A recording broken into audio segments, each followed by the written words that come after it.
আপনাদেরকে আহ্বান করছি, শুধু সূরাতুল মুমিনুন নয়, শুধু সূরা মুমিনুন নয়, কোরআনের প্রথম থেকে নিয়ে শেষ পর্যন্ত বঙ্গানুবাদ কোরআন, সরল অনুবাদের কোরআন প্রত্যেকটা মুসলিম নরনারীকে পড়া বাধ্যতামূলক, পড়তেই হবে। কারণ জানতেই হবে এটা নাজিল করেছেন উম্মতের জন্য, গরু ছাগলের কল্যাণের জন্য এটা নাজিল করা হয় নাই, হাঁস মুরগির জন্য এটা নাজিল করা হয় নাই। এ কোরআন নাজিল করা হয়েছে মানুষের কল্যাণের জন্য, মুমিনদের জন্য, মুসলিমদের জন্য, সারা পৃথিবীর মানুষের কল্যাণের জন্য কোরআন নাজিল করা হয়েছে। যারা এই কোরআন পড়বে বুঝবে এরাই সফলতার শিখরে পৌঁছাতে পারবে।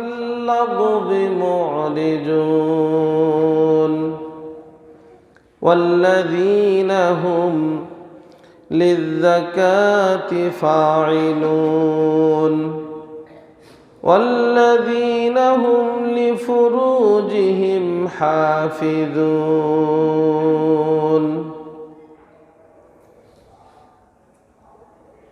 وقال النبي الأمين صلى الله عليه وسلم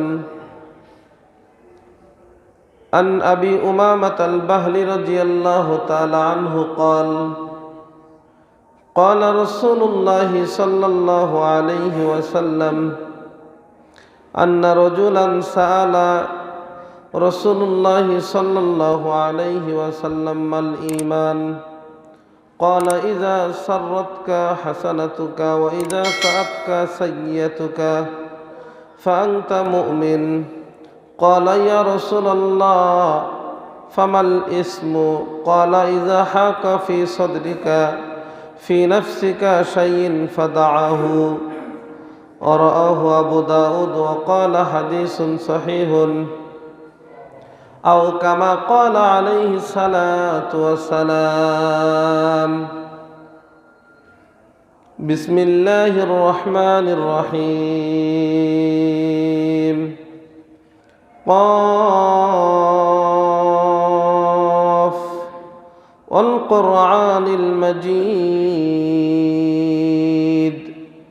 بل عجبوا أن جاءهم منذر منهم فقال الكافرون هذا شيء عجيب أإذا متنا وكنا ترابا ذلك رجع بعيد قد علمنا ما تنقص الأرض منهم وعندنا كتاب حفيظ بل كذبوا بالحق لما جاءهم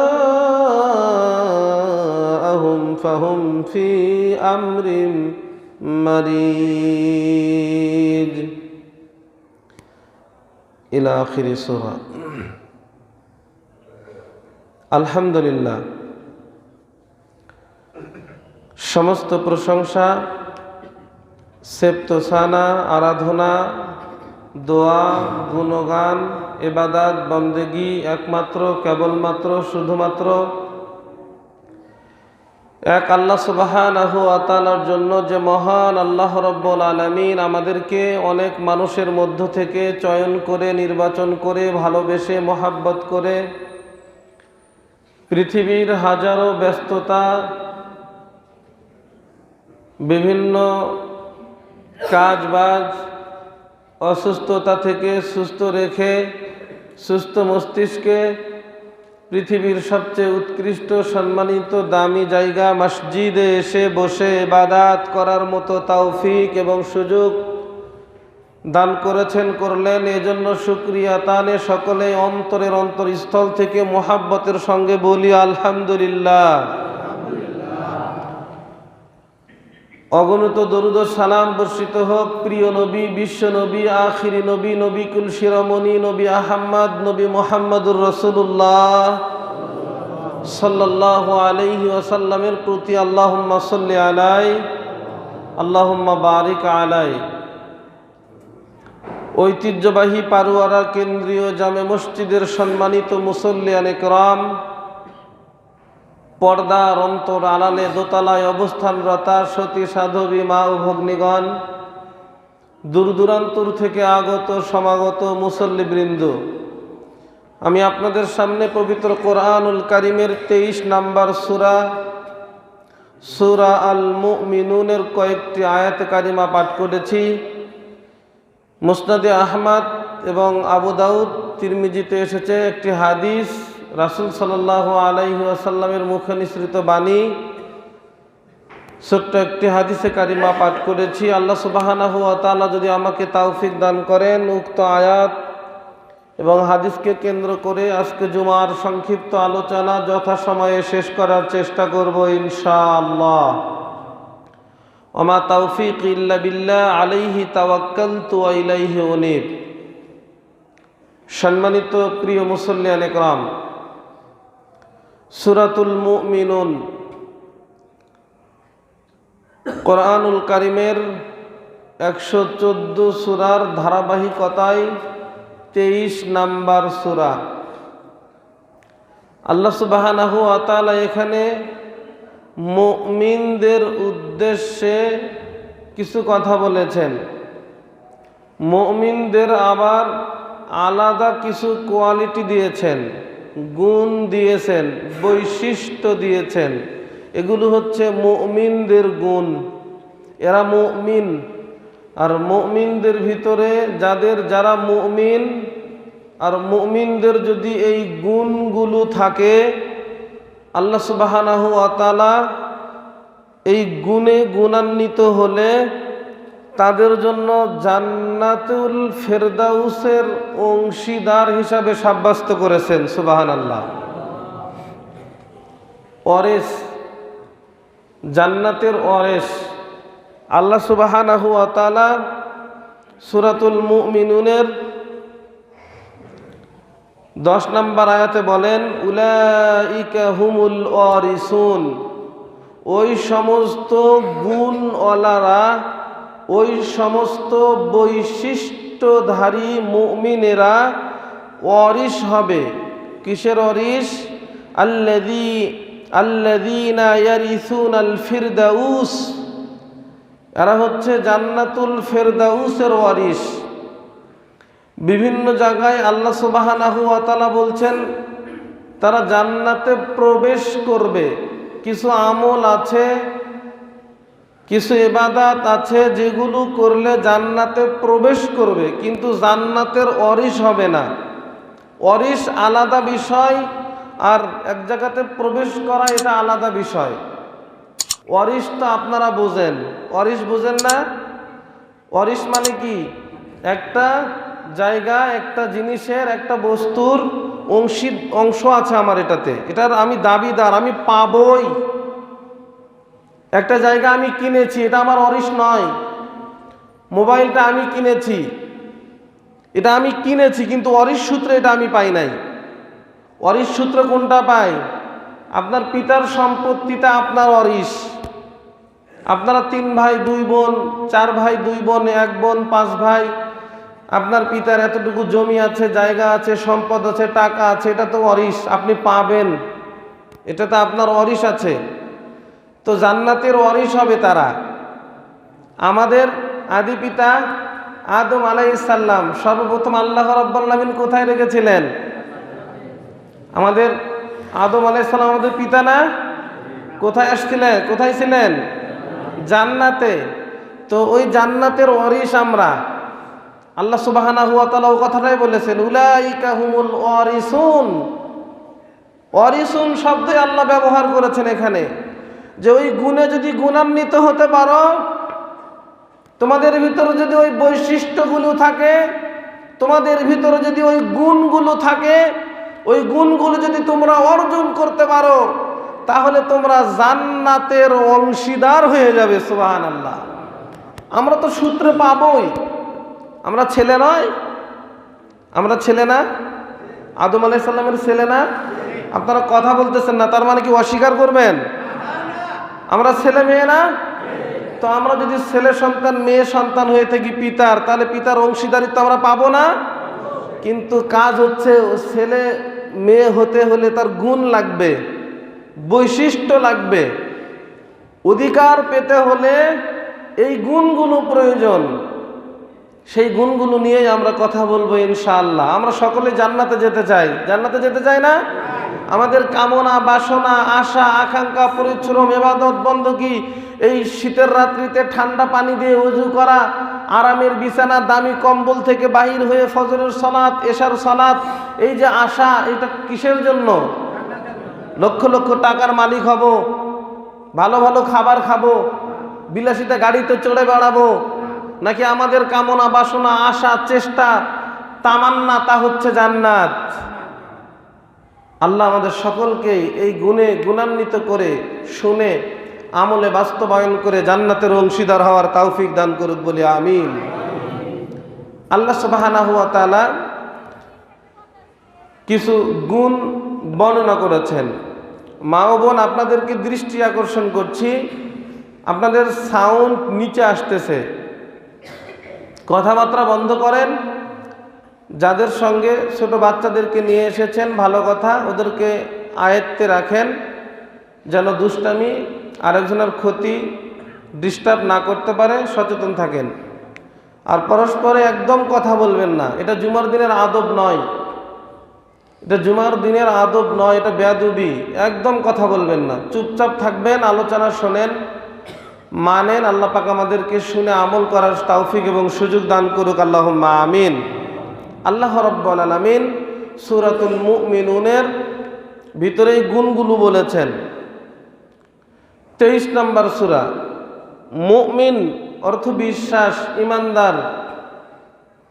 ইমানদারদের জন্য, মুমিনদের জন্য একটা নাম দিয়ে আল্লাহ রাব্বুল আলামিন একটা সূরা অবতীর্ণ করলেন।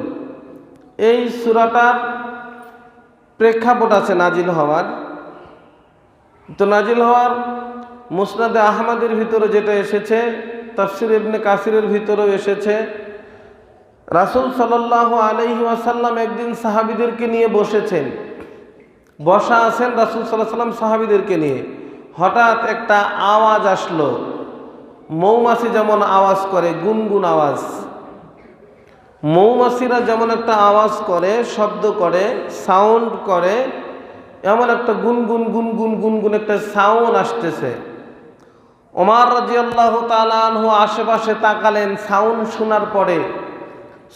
শোনার পরে ওমর রাদিয়াল্লাহু তাআলা তাকে দেখলেন, কোনো কিছুই দেখা যাচ্ছে না, শুধু সাউন্ড। বুদ্ধিমান মানুষ বুঝতে পারলেন যে এটা কোনো কিছু নয়, এটা হয়তো ওহী নাজিল হচ্ছে।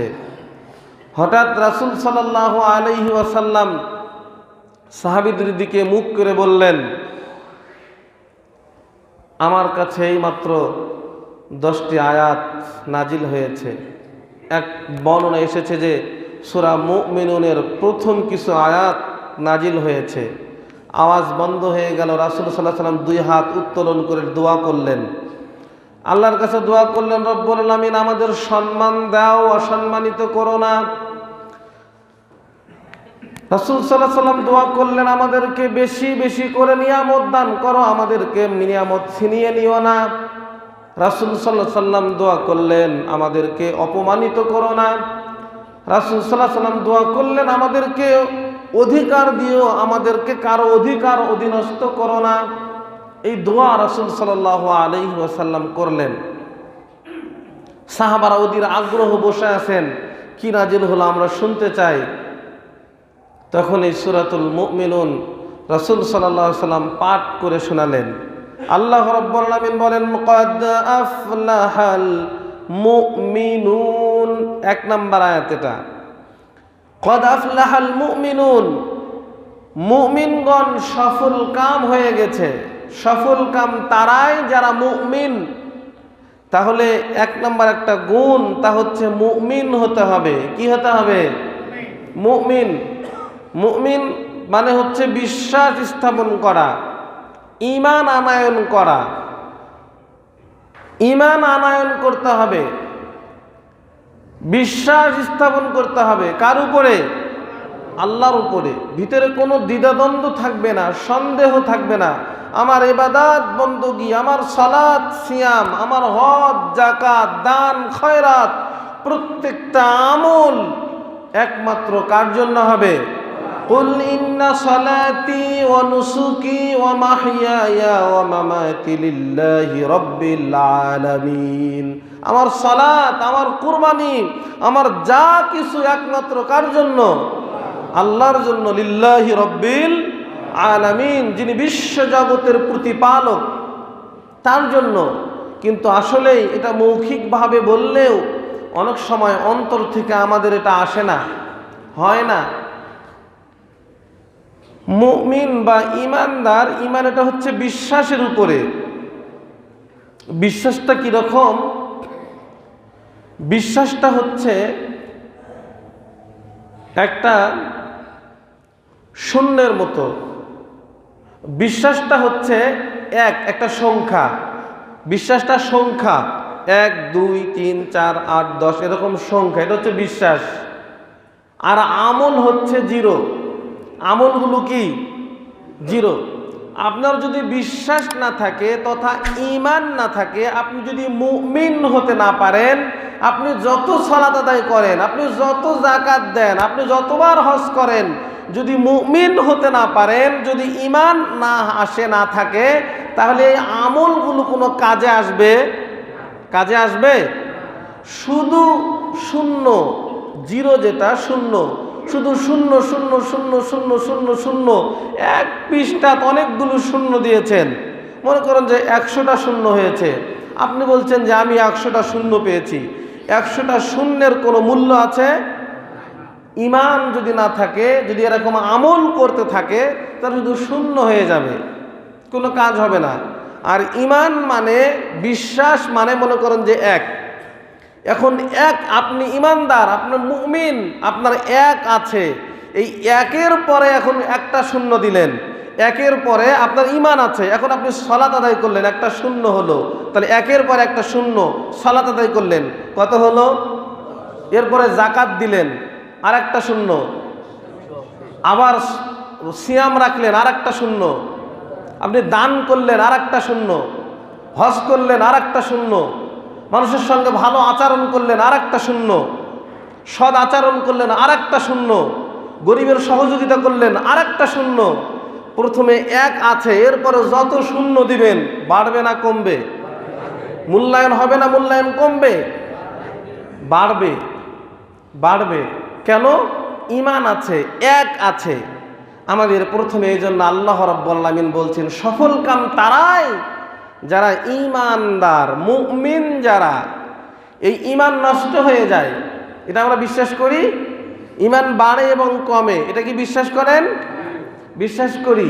ঈমান আমরা মনে করেছি যে মুক্তবে যখন কালেমা পড়েছি, সকালবেলা মুক্তবে আসতাম, ওই হিসাবে আমরা কালেমা পড়ে মুসলমান হয়ে গেছি, ঈমানদার হয়ে গেছি, আর কোনো সমস্যা নাই। মাঝে মধ্যে নামাজ পড়ি না, এতে কোনো সমস্যা নাই। মুসলমান তো হয়েই গেছি, মুমিন তো হয়েই গেছি। অনেক সময় বুকে হাত দিয়ে বলে যে সালাত পড়ো না কেন? সালাত পড়ে কি করবা? সালাত পড়ি আর না পড়ি কি ঠিক আছে? বলে না? এরকম আছে না সমাজে? এরকম লোক সালাত পড়ে না, কিন্তু বলে যে সালাত পড়ি আর না পড়ি কি ঠিক আছে? ঈমান ঠিক আছে। ও দাঁত মাজুক আর না মাজুক পরিষ্কার আছে। দাঁত মাজুক আর না মাজুক কি আছে?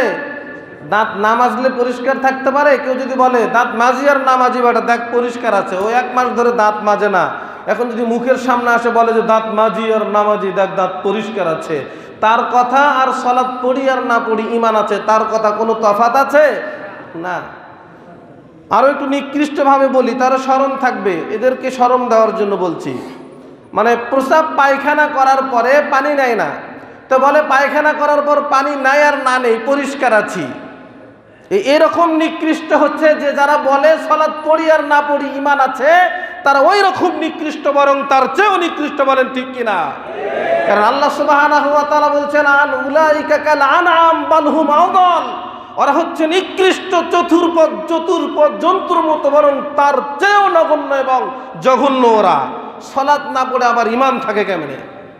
সালাত না পড়ে আবার ঈমান কিভাবে টিকে থাকে? তোমার ভিতরে যদি আল্লাহর ভয় থাকে, ঈমান কি এটাই বোঝে না? ঈমান মানে না দেখে বিশ্বাস করা। আপনি দেখেননি, বিশ্বাস স্থাপন করার নাম হচ্ছে ঈমান। আমাদের মাথা ব্যথা করে, অনেকের হাঁটু ব্যথা, রুকু করতে পারে না, সেজদা করতে পারে না, বসলে উঠতে পারে না, উঠলে বসতে পারে না। এরকম অনেক মুরব্বী আছে না, শরীরে অনেক ব্যথা, অনেক সময় হাতে পায়ে ব্যথা, মাথা ব্যথা, প্রচণ্ড ব্যথা দেখা যায়। ব্যথার কালো না ধলা, সাদা না হলুদ, কোন রঙের দেখা যায়? ব্যথাকে ওয়েট করা যায়, ওজন করা যায়, কত গ্রাম কত কেজি। কিন্তু বিশ্বাস স্থাপন করি কিনা, বিশ্বাস করি কিনা যে ব্যথা আছে? এটাই হচ্ছে ঈমান। বিশ্বাস করেছি, এটাই হচ্ছে ঈমান।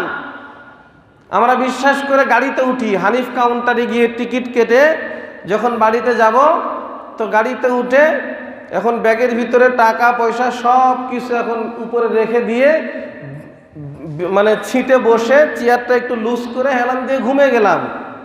আমার বিশ্বাস আছে হানিফে গাড়ির উপরে একটা বিশ্বাস কি আমাকে দিনাজপুর নিয়ে যাবে, এটা ভুল করে আর চট্টগ্রাম কক্সবাজার যাবে না। আমার বিশ্বাস কোথায় যাবে? দিনাজপুর। এই জন্য আমি ঘুমিয়ে গেছি, নির্দ্বিধায় ঘুমিয়ে। আর যদি বিশ্বাস না থাকতো, গাড়ি কোন দিকে যাচ্ছে, কই যাচ্ছে না যাচ্ছে, টেনশন থাকলে ঘুম ধরতো না। বিশ্বাস থাকার কারণে আমি টাকা পয়সা, মোবাইল, ল্যাপটপ অনেক কিছু থাকার পরেও ঘুমিয়ে গেছি, কারণ বিশ্বাস স্থাপন করেছি। আমাদের এরকম বিশ্বাস থাকতে হবে কার উপরে? আমাদের ইবাদত বন্দেগী আমল যা কিছু হবে কার জন্য হবে? আল্লাহর জন্য হবে। আল্লাহর উপরে বিশ্বাস আনার পরেই মুমিন হওয়া যায়, এর আগে মুমিন হওয়া যায় না। আর মুমিন হতে হলে এর দ্বারা কোনো পাপ হতে পারে না, গুনাহ হতে পারে না। আল্লাহ রাব্বুল আলামিনের যতগুলো আদেশ আছে অক্ষরে অক্ষরে মানার চেষ্টা করবে একজন মুমিন। মুমিন কখনো মিথ্যা কথা বলতে পারে না, মিথ্যা কখনো মুমিন কখনো মুনাফিকি করতে পারে না। মুনাফিক আলাদা, মুমিন আলাদা, বলেন ঠিক কিনা?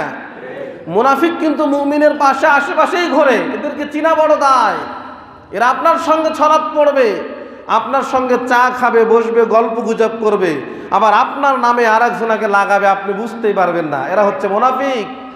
এই মার্কা লোক আমাদের সমাজে, এলাকায়, বাংলাদেশে অভাব নাই। তো মুমিন, আল্লাহর উপরে বিশ্বাস স্থাপনকারী যারা, তারাই মুমিন। আল্লাহ রাব্বুল আলামিন এই মুমিনদেরকেই বলেছেন কদ আফলাহাল মুমিনুন, মুমিনেরা সফল কাম। তো মুমিন হতে হলে ঈমান আনতে হবে, আর ঈমান নষ্ট হয়ে যায়, ঈমান ভেঙে যায়। আমরা ওযু করি, ওযু করার পর ওযু ভঙ্গের কারণ আছে না নাই?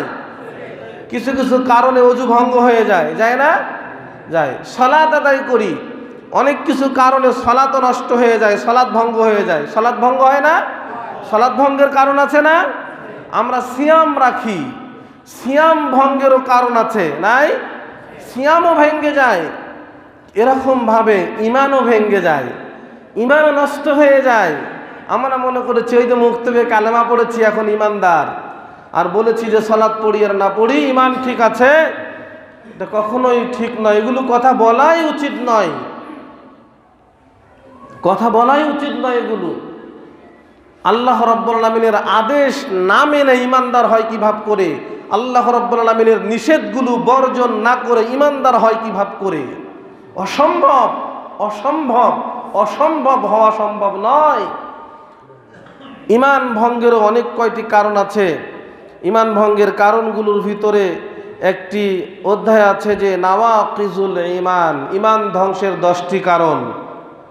ঈমান ধ্বংসের কয়টি কারণ? আমি সংক্ষিপ্ত আকারে শুধু কারণগুলো একটু বলি। 1 নাম্বার হচ্ছে আল্লাহর সঙ্গে শিরক করা। শিরক করলে ঈমান নষ্ট হয়ে যায়, ঈমান ভঙ্গ হয়ে যায়। আমরা অনেকেই শিরকের সঙ্গে জড়িত আছি না নাই? অনেকের হাতে পায়ে এখনো কালো রাবাটের বালা আছে, বাতের ব্যথার জন্য, গিরায় গিরায় ব্যথার জন্য মামা ভাগিনা মাইকিন করে বেছে।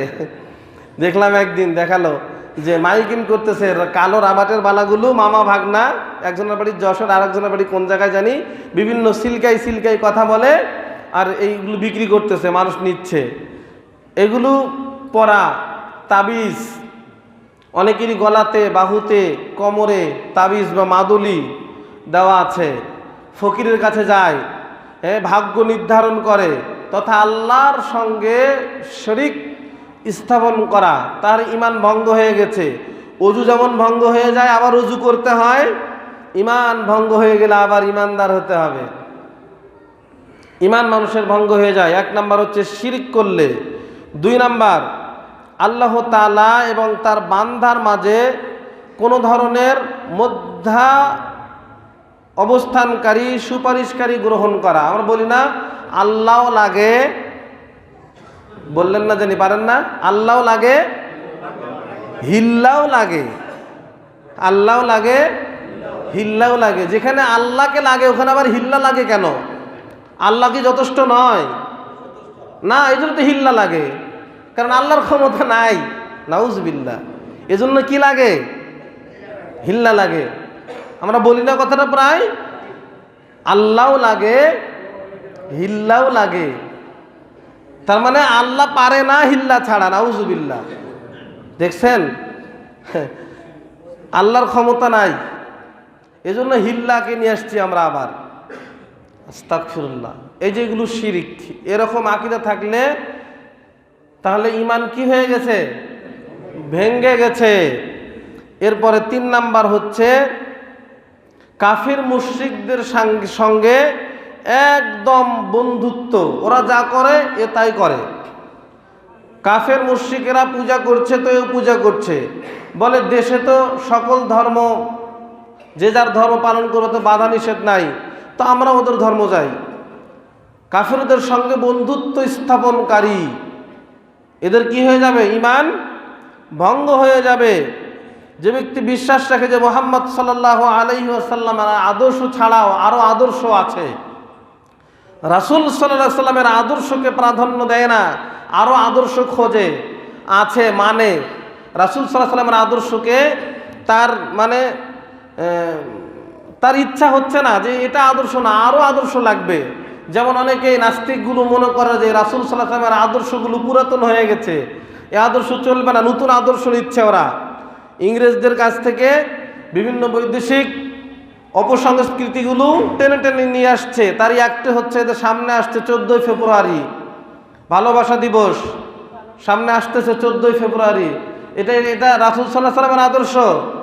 ভালোবাসা শুধু একদিন, শুধু 14ই ফেব্রুয়ারি ভালোবাসা, আর কখনোই কেউ কাউকে ভালোবাসবে না। তাহলে তো আপনার আমার তো দুনিয়াতে বেঁচে থাকাটা কষ্টকর হয়ে যেত। আপনার আব্বু আম্মু, আমার আব্বু আম্মু যদি শুধু 14ই ফেব্রুয়ারি ভালোবাসতো বছরে একদিন, আর এই 364 দিন যদি ভালো না বাসতো, কি অবস্থা হতো? আমার পিতামাতা, আপনার পিতামাতা তো মিনিটে মিনিটে, সেকেন্ডে সেকেন্ডে, ঘন্টায় ঘন্টায় ভালোবেসেছেন। তাদেরকে এখন এই 14ই ফেব্রুয়ারি ভালোবাসা দিবস হিসাবে একদিন বৃদ্ধাশ্রম তো রেখেছে, আর একদিন গেছে দেখতে 14ই ফেব্রুয়ারিতে একটু ভালো ভালো খাবার নিয়ে, সারা বছরে আর যায়নি, আজকে ভালোবাসা দিবস। আরও তো বেহায়াপনার হিসাব নাই এই দিনে। আল্লাহ রাব্বুল আলামিন আমাদেরকে সমস্ত অপসংস্কৃতিগুলো থেকে বাহির হয়ে আসার মন মানসিকতার তৌফিক এবং সুযোগ দান করুক, আল্লাহুম্মা আমিন। এই শয়তানি দিবস থেকে, বেহায়াপনা অশ্লীলতা দিবস থেকে আল্লাহ আমাদেরকে, আমাদের পরিবার সমাজকে মুক্তি দান করুক, আল্লাহুম্মা আমিন। সম্মানিত প্রিয় মুসল্লিয়ানে কেরাম, এরপরে 6 নাম্বার, আল্লাহর দেওয়া বিধান, প্রতিদান এবং তার দেওয়া শাস্তিকে নিয়ে ঠাট্টা বিদ্রুপ করা। আল্লাহ রাব্বুল আলামিনের বিধান, আল্লাহ রাসূল সাল্লাল্লাহু আলাইহি ওয়াসাল্লামের দেওয়া বিধানকে ঠাট্টা বিদ্রুপ করা, মানে এটা হবে না, এটা পরিবর্তন করে আরেক বিধান জারি করতে হবে। আল্লাহ রাব্বুল আলামিন বিধান দিলেন যে চোর যদি চুরি করে তাহলে তাদেরকে খালি জেলখানায় নিয়ে যা ছেড়ে দাও, নাকি হাত কেটে দাও? হাত কেটে দাও, এটা আল্লাহ রাব্বুল আলামিনের বিধান। এই বিধান আর ভালো লাগলো না, আমরা নতুন করে বিধান জারি করলাম, তাহলে আমরা শিরকের ভিতরে, তার মানে আমরা ঈমান ধ্বংসের ভিতরে, আমাদের ঈমান নষ্ট হয়ে গেছে, ভেঙে গেছে। এরপরে আরো আছে 7 নাম্বার হচ্ছে জাদু করা। জাদু করে না অনেকেই, জাদুর সঙ্গে জড়িত। আমাদের সমাজে অনেকে আছে জাদুর সঙ্গে জড়িত। ছেলেটা কথা শোনে না, বিয়ের পরে বিদেশ চলে গেছে, টাকা পয়সা দেয় না, ওকে জাদু করতে হবে এখন আমার আয়ত্তে। আবার মনে করি যে মনে হয় ওকে জাদু করেছে ওর শ্বশুর শাশুড়িরা, হ্যাঁ আমাকে দেখে না, ইত্যাদি ইত্যাদি। তো জাদু টোনা করে, ফকিরের কাছে যায়। এটা এক সময় আমি পেয়েওছিলাম এবং বলেওছি। মারিয়ানা মাবিয়া নামে কবুতরের গলায় একটা তাবিজ বেঁধে উড়ে দিয়েছে। তো এটা পেয়েছে আবার চেয়ারম্যান বাড়ির জহির ভাইয়ের ছেলে জাহিদ, ও পেয়ে আবার আমাকে দিয়েছে, হুজুর দেখেন তো কবুতরের গলায় এটা বাঁধা, খুলে দেখি যে এরকম লেখা আছে। তার এটা কি করেছে? কারো নামে জাদু করেছে। এটা একটা পশুর উপরে এরকম জাদু করা। জাদু করলে ঈমান নষ্ট হয়ে যায়। আমরা যারা জাদুর সঙ্গে আছি, জাদু করেছি, তওবা করেন, নতুন করে ঈমান নিয়ে আসতে হবে। ঈমান নাই, ঈমান ভেঙে গেছে। এরপরে হচ্ছে মুসলিমদের বিরুদ্ধে অমুসলিমদেরকে সাহায্য করা।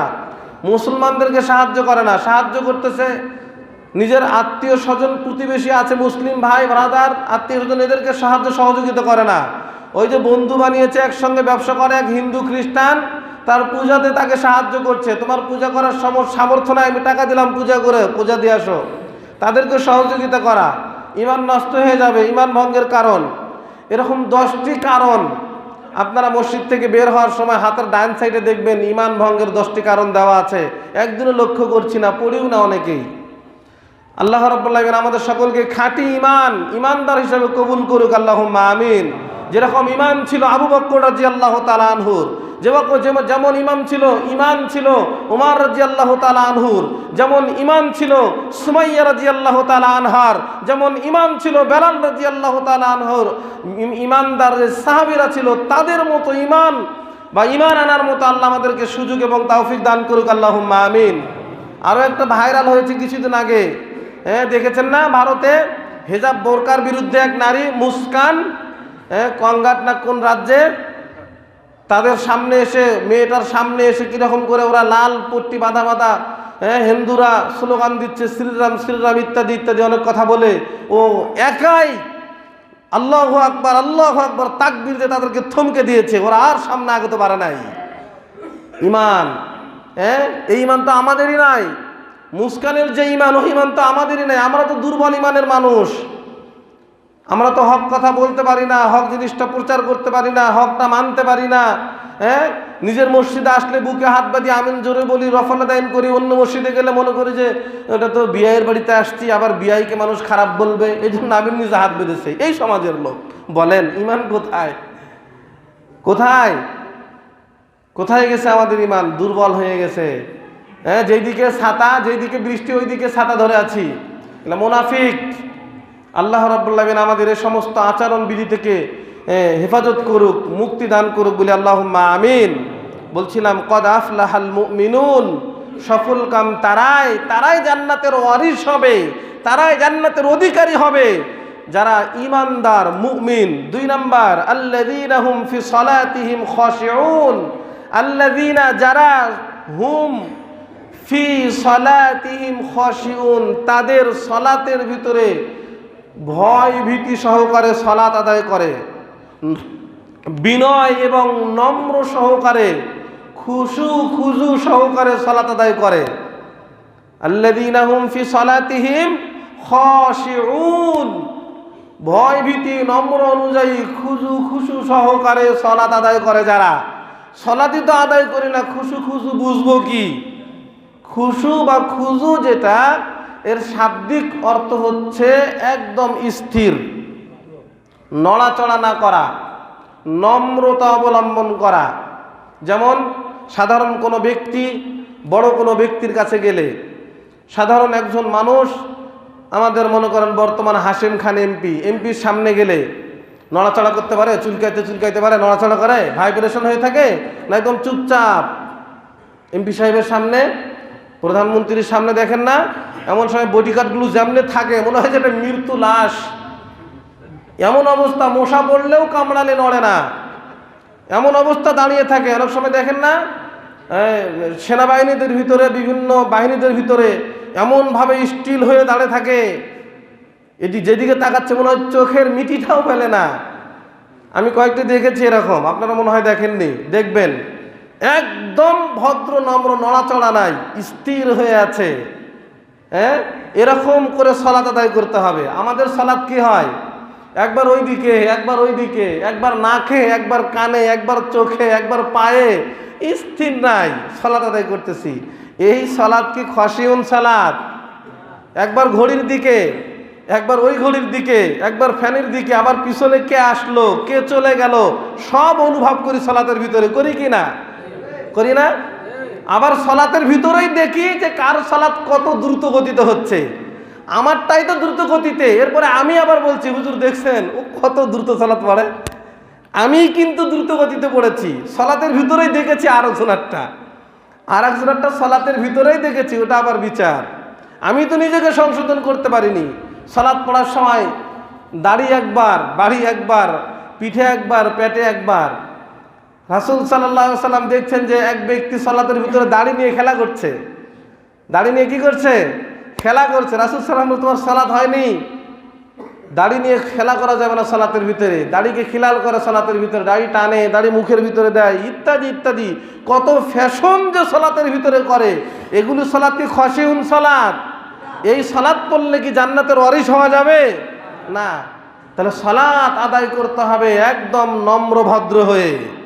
আমাদের সালাত এখন তো মনে হয় 5G আসছে, 3G 4G, এখন 5G গতিতে সালাত।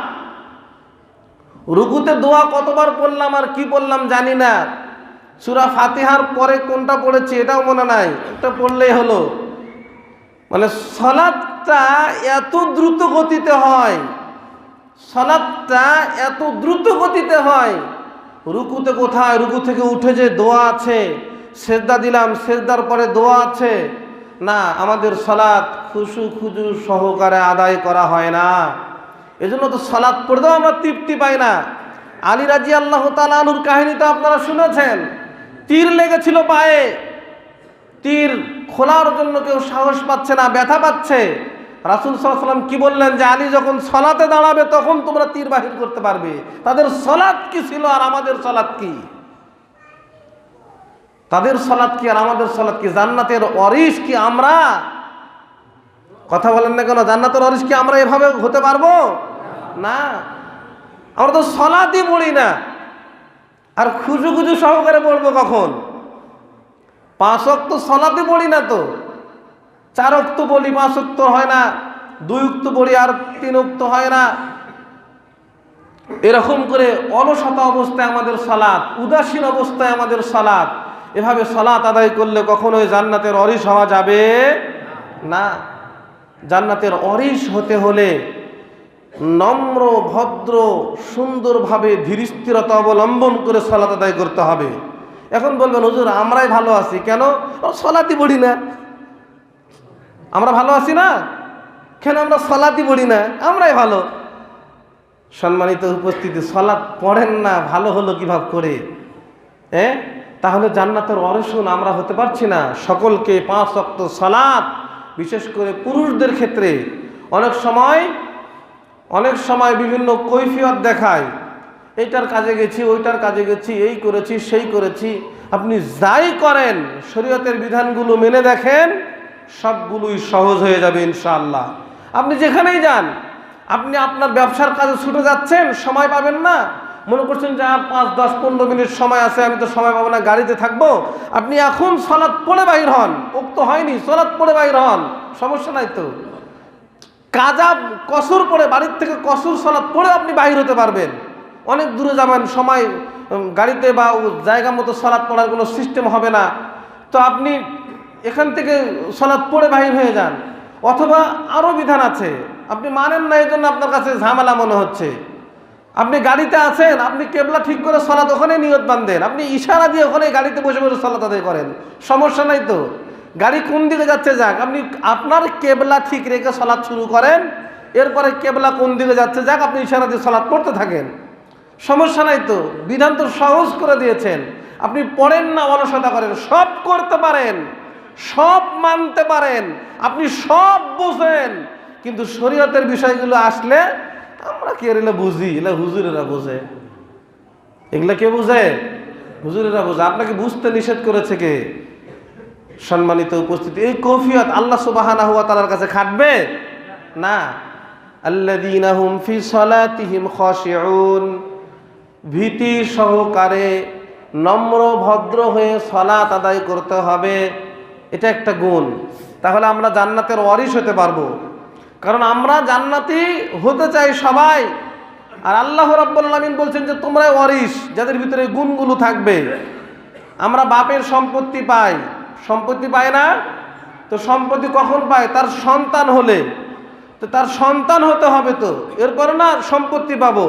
তা আমরাও তো জান্নাতের ওয়ারিশ, কিন্তু তখন যখন এই গুণগুলো আমরা অর্জন করতে পারবো। এই গুণগুলো যখন অর্জন করতে পারবো। 3 নম্বরে আল্লাহ রাব্বুল আলামিন বলেন ওয়াল্লাযীনা হুম আনিল লাগবি মুরিযুন। এটা আরো কঠিন হয়ে যাবে আমাদের জন্য, কারণ আমরা নিমজ্জিত হয়েছি এখন এরই ভিতরে।